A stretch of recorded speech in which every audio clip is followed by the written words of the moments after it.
तभी ये लगभग 6 बजे थे। विपुल अपने दोस्तों के साथ सिनेमा हॉल से बाहर निकला। क्या हुआ विपुल, रुक क्यों गए? अरे यार, जूतों में मिट्टी लग गई है। आज जरा वो सामने पॉलिश वाला बैठा है, उससे जूते पॉलिश करवा लेता हूँ। ए पॉलिश वाले, मेरे जूतों पर मिट्टी लग गई है, जरा अच्छे से चमका देना। लाओ बेटा, मैं अच्छे से पॉलिश कर दूंगा। एक सेकंड, ये बेटा किसे बोला है? तुम जूते चप्पल ठीक करने वाले भी रिश्तेदार बनकर ज्यादा पैसे ऐंठने की सोचते हो। जल्दी से पॉलिश कर दो। वैसे यार रोहित, सामने गर्मा गर्म भुट्टे का ठेला देखकर मुंह में पानी आ रहा है यार। ये कड़ाके की सर्दियों का अलग ही मजा है ना। बढ़िया बढ़िया स्वेटर और जैकेट पहनो। सर्दियों में खाने पीने की गर्म गर्म चीजों का आनंद ही कुछ और है। जा जरा ठेले वाले से 2 गर्म गर्म भुट्टे लेकर आ जा। ये जूते पॉलिश हो गए। तुम लोग जितना मर्जी कमा लो, रहोगे भिखारी। ठंड लगती रहेगी पर अपने लिए एक स्वेटर नहीं खरीदोगे। यही फटी चादर लपेटे फुटपाथ पर ही पड़े रहते हो। लाओ जूते दो, ये लो 5 रुपए। 5 रुपए? पर इन जूते पॉलिश के तो 20 रुपए हुए। आपने डबल पॉलिश लगाने को बोला था। दिमाग खराब है क्या है? 20 रुपए? 2 रुपल्ली की तेरी पॉलिश की डिब्बी नहीं है और 20 रुपए मांग रहा है। ये 5 रुपए रखने हैं या ये भी वापस जेब में डाल लूं? बेचारा बूढ़ा मोची क्या कहता, चुपचाप 5 रुपए रख लेता है, क्योंकि उसे अपने परिवार का गुजारा करना था और उसके लिए उस 5 रुपए की बहुत बड़ी कीमत थी। विपुल अपने दोस्त के साथ गाड़ी में बैठकर चला जाता है। वो एक अमीर लड़का था, उसके दिल में किसी गरीब के लिए दया नहीं थी। उस बूढ़े मोची का नाम रामेश्वर था। वो अपने घर पहुँचता है। क्या बात है मालती, किशन अभी तक घर नहीं आया? बस आते से अपने पोते का जब तक मुंह न देख लो तुम्हें चैन नहीं आता। क्या करूं मालती, बेटे बहू के गुजर जाने के बाद किशन हम दादा दादी की जिम्मेदारी है और हम उसके लिए कुछ नहीं कर पा रहे। दादा, फिर आपने अपना मन खराब कर लिया। जाओ, मैंने आपसे बात ही नहीं करनी। किशन, अरे तू नाराज क्यों होता है? अच्छा ले, मैं मन नहीं खराब कर रहा। आजा, दोनों साथ में रोटी खाते हैं। दादा, अब तो मैं 12वीं पास कर चुका हूँ। अब तो मैं भी कुछ वक्त में नौकरी करना शुरू कर दूंगा, फिर हमें कोई चिंता नहीं रहेगी। बस तू पढ़ लिख जाए और तू जीवन में कुछ बन जाए, हमारी तो यही इच्छा है बेटे। दादा, मैंने वो ओबीसी का फॉर्म जमा किया था ना, उसके आधार पर मुझे एक कॉलेज में दाखिला मिल गया है। ये तो बहुत अच्छी बात है बेटा, मैं तेरे लिए बहुत खुश हूँ। अगले दिन किशन कॉलेज पहुंचता है। उसका ओबीसी के तहत अच्छे कॉलेज में नाम आ जाता है। विपुल भी उसी कॉलेज में पढ़ता था। यार विपुल, आज ठंड कुछ ज्यादा नहीं हो गई है? तेरा ओवरकोट तो बहुत बढ़िया लग रहा है। बढ़िया कैसे नहीं होगा, डैडी विदेश से लाए। यहाँ के हिसाब से पूरे 50,000 का ओवरकोट है। ओए, अंधा है क्या है? दिखाई नहीं देता? सारी कॉफी मेरे कोट पर गिरा दी, तू नहीं बचेगा।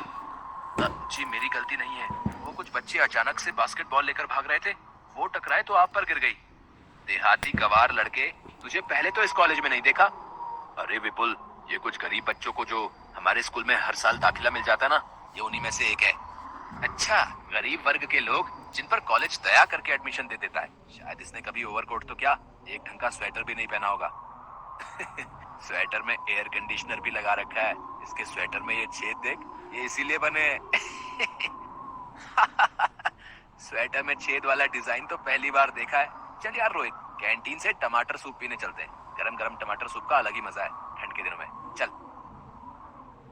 किशन क्लास में आ जाता है। वो विपुल की बातों पर ध्यान नहीं देता। एक दिन किशन कॉलेज से घर की ओर जा रहा था, तभी उसने देखा विपुल किसी लड़के की पिटाई कर रहा है। तेरी हिम्मत कैसे हुई अपना अमरूद का ठेला मेरी गाड़ी के आगे से निकालने की? तुझे पता है मैं कौन हूँ? मेरे डैडी एक जाने माने बिजनेसमैन है। अगर मैं चाहूँ तो तेरी रोजी रोटी अभी बंद करवा सकता हूँ, फिर भूखा मरना। भैया, वो सड़क पर जाम है, इसलिए ऑटो वाला तेजी से निकल रहा था आगे। मैं तो बस उसे जगह दे रहा था। मैंने जानबूझकर आपकी गाड़ी के आगे ठेला नहीं किया। एक तो गलती करता है? ऊपर से जुबान लड़ाता है? गरीब कहीं का। बात तो तुझसे हो नहीं रही, ठंड में ठिठुर रहा है और मेरे सामने खड़ा होगा। पहले मेरे सामने खड़े होने की औकात तो बना ले। विपुल, इसे छोड़ दो, इसकी तरफ से मैं तुमसे माफी मांगता हूँ। बेचारा मजदूर है, इसे चोट लग जाएगी। ले, आ गया एक और गरीब, दूसरे गरीब की हिमायत के लिए। चल रोहित, किसी कॉफी शॉप में चलते हैं, वहाँ गर्मा गर्म कॉफी पियेंगे। सारा मूड खराब कर दिया। तो मेरा अमरूद का ठेला गिरा गया। किसी से उधार पर अमरूद खरीद के लाया था, कैसे भरपाई करूंगा कुछ समझ में नहीं आ रहा। ये तो सारे अमरूद खराब हो गए। आज 1 रुपए की भी कमाई नहीं हुई। मैं क्या करूंगा? बेचारे गरीब ठेले वाले के सारे अमरूदों का नुकसान करके विपुल अपनी राह चला गया। क्या मिला किसी गरीब का नुकसान करके? मैं इस बेचारे के लिए कुछ भी नहीं कर सकता। काश मैं इसकी मदद कर सकता। शुक्रिया भैया, आज आप नहीं होते तो वो मुझे जान से ही मार देता। तुम ठंड से कांप रहे हो, ये स्वेटर पहन लो। किशन अपना स्वेटर ठेले वाले को पहना देता है। किशन गरीबी का दुख जानता था, इसीलिए उसे इस बात का एहसास था। वो उस ठेले वाले की मदद करना तो चाहता था, पर उसके पास खुद ही पैसे नहीं थे। विपुल को जरा सा भी दुख नहीं था कि भरी सर्दी के दिनों में एक गरीब बेचारा पुरानी फटी कमीज पहनकर अपने घर से कमाने के लिए निकला है। परिवार को पालने के लिए उसके पास अमरूद के ठेले का ही सहारा था, जिससे वो कमाई करके 2 वक्त की रोटी जुटा पाता। पर उसने उसका सारा नुकसान कर दिया था। किशन घर पहुंचता है, तभी रामेश्वर भी आ जाता है। किशन, तुम्हारा स्वेटर कहाँ गया? सुबह तो तुम पहन कर गए थे। दद्दा, वो किसी ठेले वाले को बहुत ठंड लग रही थी, वो ठंड से कांप रहा था, तो मैंने उसे दे दिया। किशन बेटा, तेरे पास तो एक ही स्वेटर था बेटे। कोई बात नहीं, ये ले, तू ये स्वेटर पहन ले। आज जब काम पर गया था तो वहाँ पर कोई बड़े सेठ स्वेटर और कंबल बांट रहे थे, तो उन्होंने मुझे ये एक स्वेटर और कंबल दिया। भला हो उन सेठ का। अब ये स्वेटर तुम्हारे काम आ जाएगा किशन। पर दद्दा, तुम्हारे पास भी तो कोई स्वेटर नहीं है ना, ये स्वेटर तुम पहन लो। अरे मेरे पास तो वो काली जैकेट है जो पिछले साल मिली थी, मैं तो वही पहन लूंगा। वो बड़ी गर्म है, तू ये पहन ले बेटा।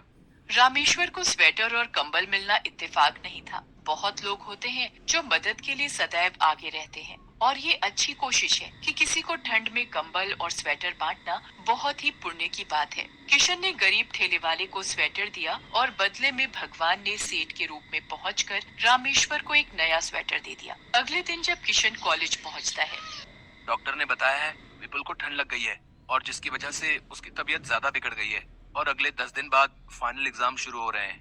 कितनी भयंकर ठंड पड़ रही है, क्या जरूरत थी इसे रात भर पार्टी में रहने की? ठंडी हवाओं से बीमार पड़ गया ना, और ये तो यहाँ दिल्ली में अकेला ही रहता है। इसके मम्मी पापा तो राजस्थान रहते हैं। अरे, विपुल को ठंड लग गई है और वो अकेला रहता है। मुझे उसकी मदद के लिए जाना चाहिए। रोहित, क्या तुम मुझे विपुल के घर ले जा सकते हो?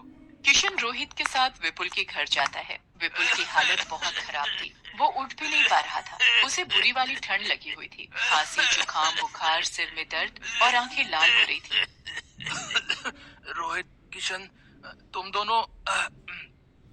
किशन ने कहा कि वो तुमसे मिलना चाहता है, इसलिए मैं इसे लेकर आया हूँ। विपुल, हर बच्चा बनेगा पढ़ाई में और भी अच्छा जब बायजूस क्लासेस पर मिलेगा 2 teacher advantage. Download Byju's app now. All your favorite dishes and up to 60% off. Everything is there for you on Zomato. तुम आराम करो, मैं तुम्हारे लिए तुलसी अदरक वाली चाय बना लाता हूँ, और हर 1 घंटे में तुम्हें भाप भी लेनी होगी ताकि ठंड तुम्हारे शरीर से बाहर आ सके। ये अदरक और तुलसी वाली चाय पीकर तो शरीर को बहुत आराम मिला है किशन। तुम मेरे लिए इतना कर रहे हो, और मैंने तुम्हारा बहुत अपमान किया है तुम्हारा, फिर भी तुम मेरे लिए आए हो। बस ज्यादा मत बोलो और सोने की कोशिश करो। तब तक मैं तुम्हारे लिए गरम गरम खिचड़ी तैयार करता हूँ। किशन का इतना प्रेम भरा बर्ताव देखकर विपुल सच में बहुत शर्मिंदा था। जिस किशन का वो अपमान कर रहा था, आज वही किशन उसकी पूरे दिल से सेवा कर रहा था। अगले दिन तक विपुल की तबीयत में बहुत सुधार आ जाता है। उसके मम्मी डैडी भी उससे मिलने आते हैं। मम्मी, ये किशन है। आज इसी की वजह से मेरी तबीयत में बहुत सुधार आया है, वरना मुझे तो कुछ पता ही नहीं था कि ठंड लगने पर क्या करना चाहिए। मैं तो वही स्वेटर और जैकेट पहनकर ठंड को रोकने की कोशिश कर रहा था, पर इसने मुझे तुलसी अदरक की चाय और गरम गरम खाना खिलाकर मेरी तबीयत में सुधार ला दिया। ये बहुत अच्छा है मम्मी। किशन से मिलकर विपुल के मम्मी पापा भी बहुत खुश होते हैं। कुछ दिनों बाद विपुल की तबीयत में बहुत सुधार आ जाता है और वो परीक्षा की तैयारी भी कर लेता है। एक दिन किशन विपुल को अपने दादा दादी से मिलवाने घर लेकर जाता है। किशन के दादाजी को देखकर विपुल को सिनेमा हॉल के बाहर की सर्दी की वो शाम याद आ जाती है और विपुल की आंखों में आंसू आ जाते हैं, जो शायद आज पश्चाताप से भरे हुए थे।